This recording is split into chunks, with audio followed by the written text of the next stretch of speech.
It started in prison. It really took off here in Texas in the early 1980s. But their presence still active on the streets here today. For more than 30 years, members of the Texas Mexican Mafia have controlled a significant portion of the drug trade and been accused of committing countless murders, assaults, robberies. The gang has spread its influence across the Lone Star State and beyond. In this Defenders investigation, the Night Team's Tim Gerber takes a look at the gang's violent history and how the criminal organization operates.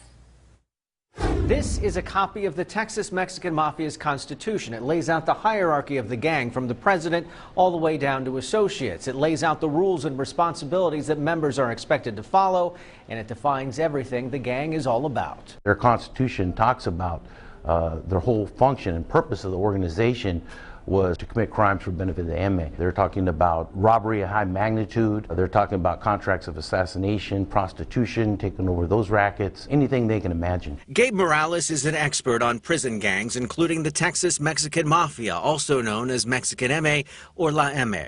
San Antonio native Herb Huerta started the gang in the Texas prison system in the 1980s as a way to protect Mexican and Hispanic inmates.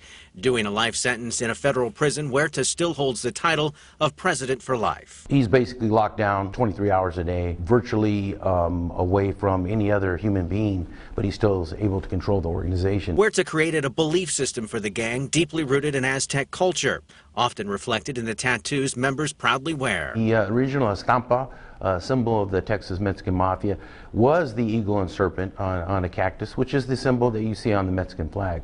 You see variations of members with some with more tattoos than others. As members were released from prison, MA spread to the streets, earning money by charging a 10% tax on drug dealers, pimps, and any other profits from crime. Any crime that's committed, basically, they want to cut. And if you don't pay that, then there's consequences. Those who refuse to pay the so-called dime often end up assaulted or murdered, including Mexican MA members.